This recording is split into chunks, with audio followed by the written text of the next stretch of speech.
the footprint evidence, the casts that were recovered from this site, I would be very convinced of the credibility of the film. The Sasquatch has retained the more primitive characteristic of a very flexible instep, a midfoot flexibility, which can be seen here. For decades, researchers have tried to reach out to Bigfoot, but almost no one has stopped to ask who or what the creature might be reaching back to. The mystery has stretched across generations. From the moment this strange being was first captured in the woods to the countless attempts to tear the evidence apart, one piece of footage has remained at the center of it all. The 1967 Patterson-Gimlin Bigfoot film is so old, so analyzed, and so fiercely debated that even modern artificial intelligence has now been applied to it. And what those systems uncovered is hard to believe. The hunt for Bigfoot has never been just a story. It's an obsession. Debates over the creature's existence have lasted longer than some accepted scientific theories. Part of that endurance comes from one simple fact. Almost no one has seen anything like it with their own eyes. And when evidence does appear, blurry photos, shaky videos, clarity only raises more questions. Still, among thousands of hoaxes and dead ends, one film has always resisted dismissal. The Patterson-Gimlin footage, shot deep in the wilderness of Northern California, shows a figure unlike anything recorded before or since. It runs for just 59 seconds, but in that single minute, something extraordinary was locked in time forever. Very rugged, steep terrain that you can see surrounding this film subject. That's a remarkable detail that is rarely drawn attention to. Every single frame has been torn apart by skeptics and believers alike. Footprint casts taken from the site revealed features no human foot could realistically fake: midfoot flexibility and an arch that matched a primitive, non-human walking pattern. Some of the most advanced AI image systems have since analyzed the footage, breaking down movement, weight transfer, and anatomical consistency. And even now, it hasn't been conclusively debunked. After more than 50 years of relentless examination, the clip still defies certainty. Roger Patterson, the man behind the camera, was interrogated again and again. When questioned about the film's authenticity, he passed a lie detector test without hesitation. His partner, Bob Gimlin, never wavered either, standing firm that what they filmed was real. Even so, the debate continues to rage, stronger than ever. If both men truly believed the footage was genuine, then what did they actually witness? And how can something so detailed remain impossible to prove, even in the modern age? The foundation of a legend. Tales of hairy giants and wild men stretch back to the very beginnings of human history. Even ancient Sumerian writings, like the Epic of Gilgamesh, describe Enkidu, a feral, hair-covered being who lived among animals. The resemblance to what we now call Bigfoot is unsettlingly familiar. I don't believe that there was any possibility that this was a hoax. The creature, to both of us, appeared very natural. This fascination with beings caught between humanity and myth has followed us for thousands of years. Roger Patterson's own obsession was sparked when he read Ivan Sanderson's book, Abominable Snowmen, Legend Come to Life. From the moment he opened it, his path was sealed. He became convinced that if such a creature truly existed, he would be the one to find it. Fueled by that belief, Patterson began mounting expeditions into the California wilderness. Between 1962 and 1964, he made 2 trips to Bluff Creek, an area already legendary among Bigfoot believers. The region was remote, sprawling, and choked with dense forest, where visibility dropped to almost nothing just a few feet in. Patterson later claimed that during those early trips, he discovered massive footprints pressed deep into the ground, still fresh when he found them. To him, that was enough. Certain the evidence was pointing somewhere real, he swore he would keep returning until he had undeniable proof. As the years went on, enthusiasm around him slowly faded. Fellow adventurers lost interest, dismissing the search as pointless or absurd. One by one, they dropped out. But Patterson refused to quit. In the end, only one man agreed to go back with him, not because he believed, but because he was loyal. Bob Gimlin chose to stand by his friend and join him for one final journey into the unknown. The incident at Bluff Creek. On October 20th, 1967, as the two men rode along Bluff Creek deep in the Northern California wilderness, something enormous shifted into view. It stood upright, moved with purpose, and looked unlike any animal ever documented. The figure was nearly 7 feet tall, its body wrapped in thick brown hair that rippled naturally with every step. It appeared to try to hide, crouching low behind a fallen log, but its sheer size made concealment impossible. The men froze. Then instinct kicked in. Patterson leapt from his horse, pulled out his camera, and started filming.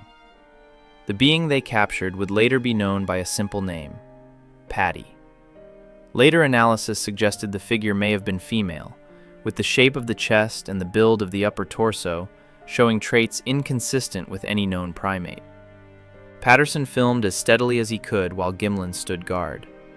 What unfolded in those seconds would become one of the most debated pieces of footage in human history. The original film reel has since been lost, leaving only preserved copies that survive decades of duplication.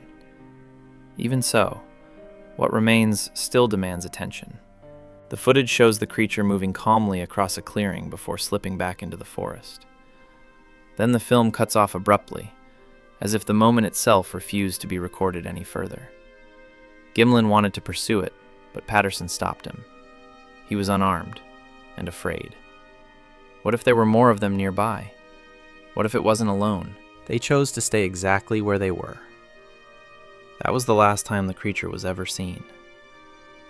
After the initial shock wore off, the two men cautiously returned to the site. What they found only deepened the mystery. A line of massive footprints led away from the clearing, each one deeply pressed into the ground, enormous and strikingly well-defined. They rushed back to camp to gather plaster, then returned quickly to make casts of the prints before weather or time could destroy them. Those casts, along with the now famous frame showing the creature looking back, became the cornerstone of every debate that followed. Frame 352 went on to become the most scrutinized image in cryptozoological history. It captures the creature mid-step, turning its head toward the camera in a movement that looks completely fluid and natural, with muscles visibly shifting beneath the fur. When artificial intelligence was later used to analyze the footage, it confirmed that the proportions and gait did not match any known costume. Despite decades of attempts, no digital analysis has ever revealed evidence of manipulation or staging. Instead of answers, the mystery only grew deeper. The skeptics respond. Skeptics continued to brush off the footage, labeling it an elaborate hoax or simply a man in a suit. To them, it was nothing more than clever showmanship, a well-timed performance staged deep in the woods. Yet, no one has ever been able to recreate it. The smooth stride, the rolling shoulders, and the anatomical accuracy have never been matched, even with modern filmmaking tools. Every attempt to debunk the film only seemed to reinforce it.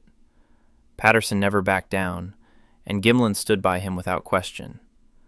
For the rest of their lives, both men insisted that what they witnessed that day was real. Years of public doubt, criticism, and ridicule never shook their certainty, which became a mystery of its own. Even among believers, there's no single explanation. Some argue the men filmed a bear walking upright. Others believe it was an unknown species of primate. But neither theory fits the footage. Bears don't have those proportions, and they don't move with the controlled, balanced rhythm seen on film. Some researchers have gone further, suggesting Patterson and Gimlin may have encountered a surviving remnant of an ancient species, a relic from a distant past, still hidden in the world's most remote places. As Patterson himself once said, "You know, you can think," I said, "I'm not out here to prove to anybody that they exist at all." I said, "I know they exist." The speculation only highlighted how little anyone truly understood. One of the most widely accepted biological theories suggested the creature might be linked to Gigantopithecus, an ancient giant ape that once lived in Asia. At first, the idea seemed to fit, until it fell apart under scrutiny. No fossils of that species have ever been discovered in North America, and scientists agree it went extinct hundreds of thousands of years ago. That explanation joined a long list of theories that ultimately explained nothing. Others turned to more imaginative possibilities, proposing that Bigfoot might exist outside conventional terrestrial biology. The idea sounds extreme, but then again, so does the footage itself. In mysteries like this, every explanation earns its moment under the microscope, and yet, none of them have been able to answer the central question. Why has this film resisted being exposed as a hoax for so long? The footage that still stands. More than 50 years later, not a single investigation has conclusively proven the film to be fake. In an age where artificial intelligence can generate entire faces, voices, and even fully imagined worlds from nothing, it still hasn't been able to unravel this brief, grainy clip from 1967. That stubborn durability continues to trouble believers and skeptics alike, because if it can't be disproven, then what exactly are we looking at? In the early 2000s, author Greg Long reignited the controversy with his book, The Making of Bigfoot, The Inside Story, arguing that the Patterson-Gimlin film was an elaborate hoax. He claimed a local man named Bob Heironimus had been paid $1,000 to wear an ape suit and portray Bigfoot, allegedly planned in advance by Roger Patterson and Bob Gimlin before their 1967 trip. Heironimus said the costume came from costume maker Philip Morris and was bulked up with sports padding to appear larger. He also claimed he kept quiet for decades because he was never paid what he was promised. Yet he provided no photographs, documents, or physical proof to support his story. Morris, for his part, stated that he sold a gorilla suit for $435, but no receipt or record of that transaction has ever been found. He described the suit as being made from dynel, a synthetic fiber commonly used in marine applications, a strange material choice for a costume. Heironimus contradicted this, saying the suit was a mix of synthetic fur and horsehide that gave off a strong, unpleasant odor. Two alleged participants. Two completely different descriptions, and not a single surviving piece of evidence. Those contradictions alone were enough to weaken both claims. Frame by frame, the footage tells a different story. The creature's muscles appear to move naturally beneath the fur, and there are no visible seams, folds, or joint creases that would suggest a costume. Instead of resolving the mystery, each attempt to explain it away seems to make it even harder to dismiss. And a lot of people scoff at it and don't believe it, but I believe it. I'm convinced that these creatures exist. The body moves with a cadence that implies real mass and natural balance. Faking that in the 1960s would have required technology that simply didn't exist. And even now, visual effects specialists struggle to recreate it with the same precision. The deeper you analyze the details, the harder it becomes to brush aside. Even after Heironimus admitted his story lacked physical proof and internal consistency, and even after AI analysis of the original film found no signs of staging, the motion still appears anatomically sound. The proportions remain beyond human limits, and the illusion holds firm more than 50 years later. How can something so old and seemingly simple look more authentic than the technology we rely on today? The failed recreations tell their own story.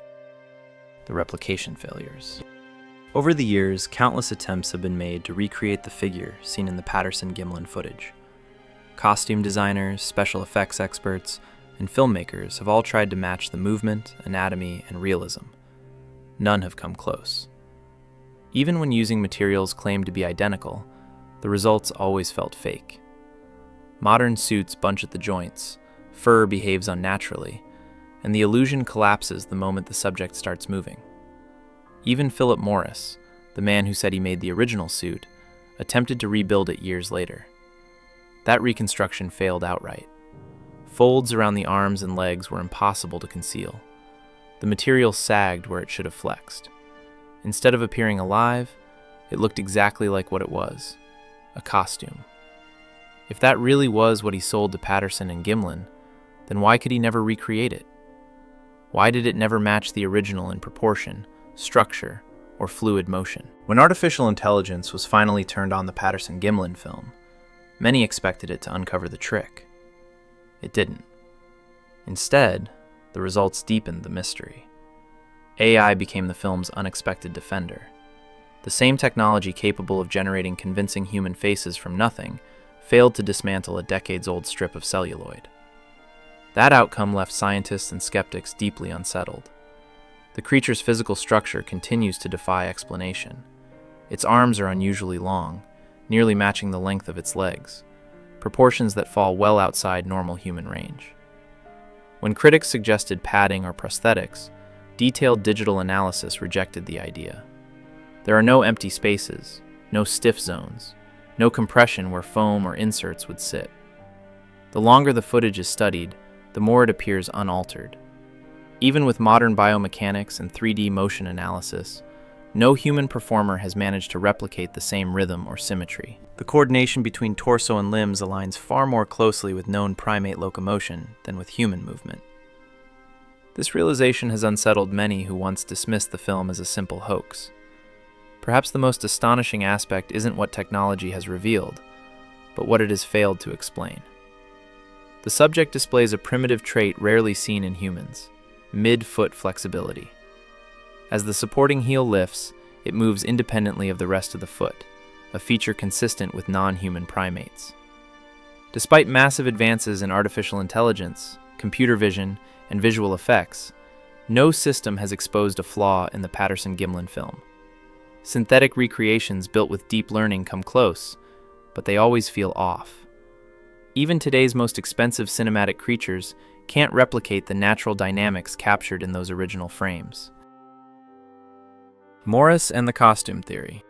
When Philip Morris stepped forward claiming he had made the gorilla suit, he only deepened the confusion.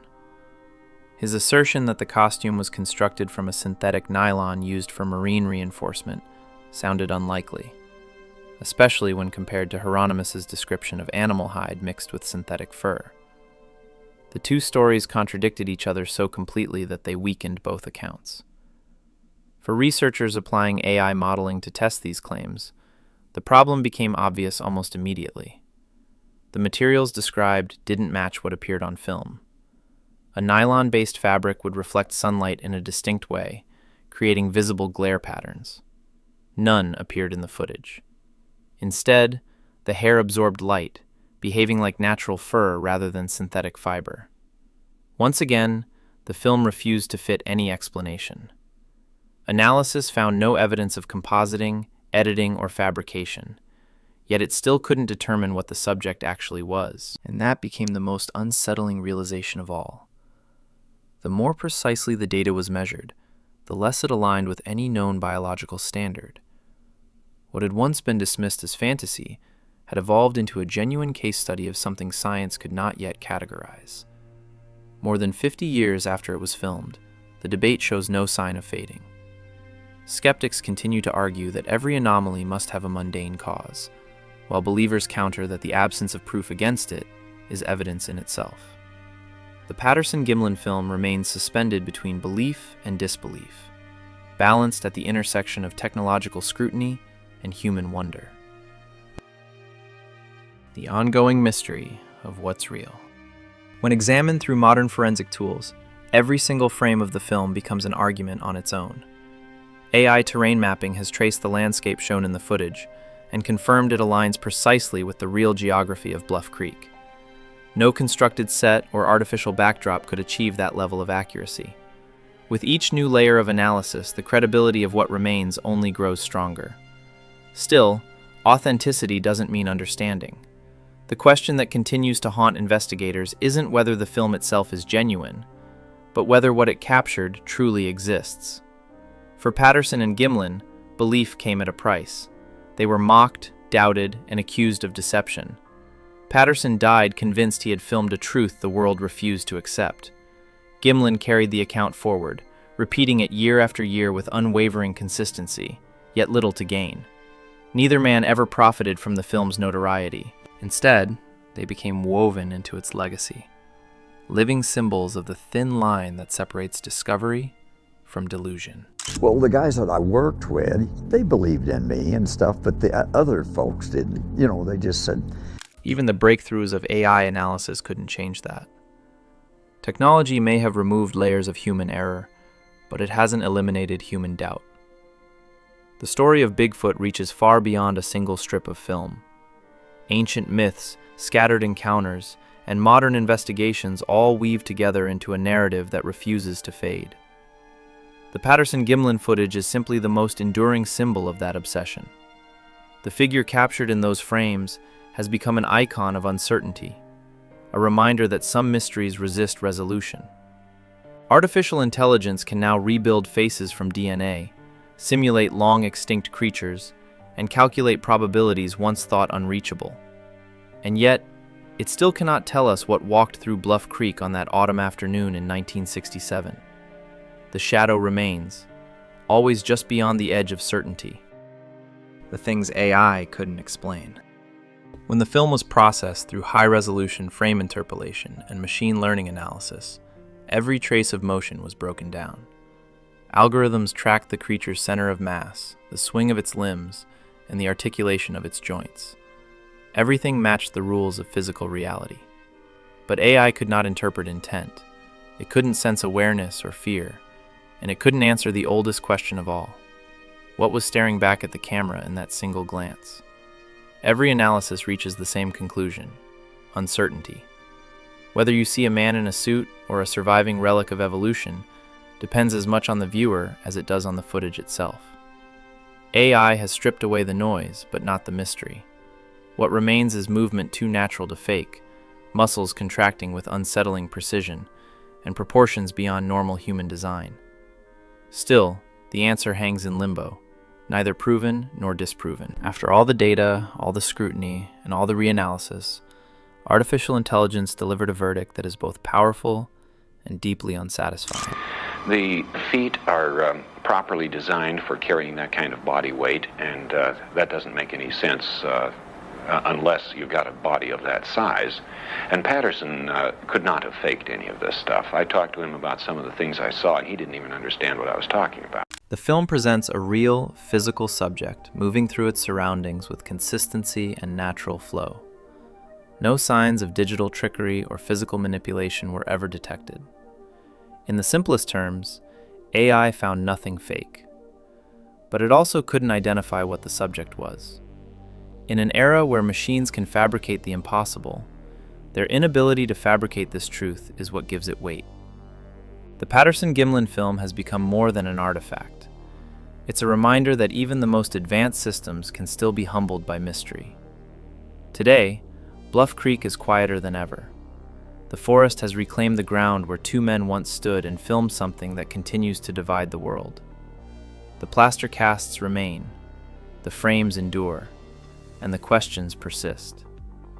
Artificial intelligence has advanced far beyond anything imagined in 1967, yet it hasn't altered the story. The film endures because it speaks to a part of us that still wants to believe something undiscovered walks among us. More than 50 years later, the Patterson-Gimlin footage remains unresolved, a fragment of reality that refuses to fit. AI has examined it, measured it, and decoded it. And still, the outcome is the same. It is either the most extraordinary evidence of an unnamed creature or the most flawless illusion ever captured on film. Either way, it stands as proof of how far curiosity can reach and how deep the unknown can remain. From that strange moment in the woods to the countless efforts to disprove it, the story has come full circle. The same technology that can now create voices from silence and faces from numbers returned to analyze a moment frozen in time. It did what no one else could, stripped away the noise, the speculation, and the myth, leaving only raw data of light and motion. And within that data lies something unsettling, a presence that refuses classification. In a world increasingly shaped by artificial intelligence, perhaps the last great mystery left to us is one that cannot be programmed away. What began as a shaky glimpse of something impossible has outlived every skeptic and believer who tried to define it. In the end, the Patterson-Gimlin film stands not as proof of a legend, but as proof of human wonder itself. A reminder that even in an age of endless data, there are still things the machine cannot explain.